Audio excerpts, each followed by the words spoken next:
moved from here to Vegas, lived in Vegas for 12 years. While I was out there, I was bartending. I was working graveyard. It was about 4:30 at night, in the middle of the night. And a guy came in and we were talked for like 45 minutes, just like we are right now.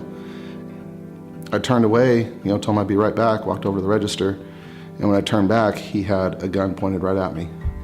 And I thought for a second, if he was gonna rob the place, he would have done it already. He'd been in there for 45 minutes. And I thought, he's gonna shoot. So I started to get down. I got down about 6 inches.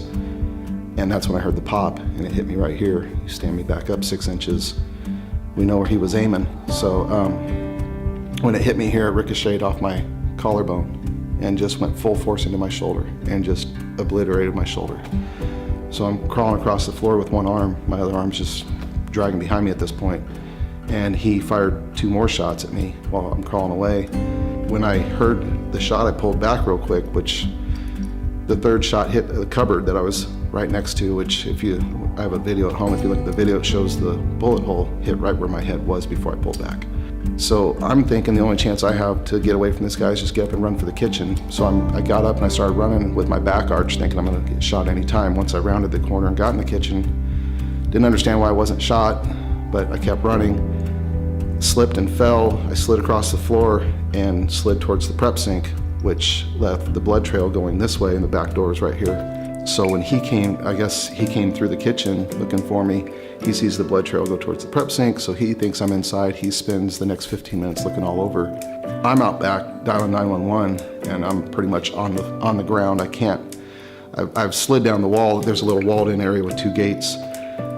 I'd slid down the wall because I couldn't stand up. I had the lady on 911. She said they were on their way.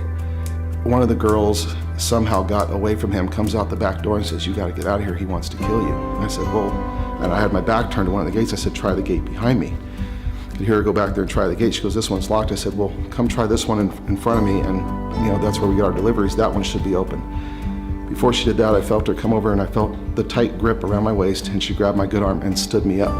And I remember thinking, how strong she was, the grip that she had, because, I was thinking, okay, is a girl gonna be able to lift me up? Because I was, pretty heavy at that time. But she stood me right up, no problem. Walked me out the gate, handed me over to the police, and they took me over and sat me on a curb. When I saw her 7 weeks later in the courtroom, in the courthouse, when we went to, for his first hearing, I went up to her. It was the first time I'd seen her in 7 weeks. I went up to her and I gave her a big hug and I said, "Thank you so much for helping me out of there. There's no way I could have ever stood up on my own. I was starting to pass out." And I told her, "Thank you for helping me out of there," and she said she didn't. She said when she tried the gate behind me, it was locked. She jumped the gate, ran through the parking lot screaming for help. I remember the grip. I remember somebody gripping me, because I remember when the lift was actually lifted up off the ground, I remember thinking, wow, what a grip she has and how strong she was lifting me up.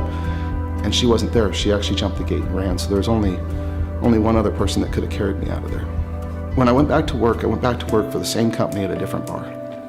And 2 guys came in that had just moved to Vegas. It was on a Sunday, they just left church. They came into the bar, which was strange that they came into a bar because they came in there and ordered iced teas. They didn't even order anything to eat. They didn't come in there to drink. They told us they'd just gone to the church around the corner, new to the town, and we were sitting there talking. I walked away for 2 minutes. I came back and he goes, "I haven't been going to church a whole lot." He goes, "But I've gone to church enough to hear about this." He goes, "It's never happened to me." He said, "But I feel like I'm being given a message to tell you." I said, I thought, still I'm kind of skeptical a bit. And so I'm thinking, okay, why? I don't get what you're saying. He goes, "Well, I feel like God has given me a message to give you." I said, "Okay."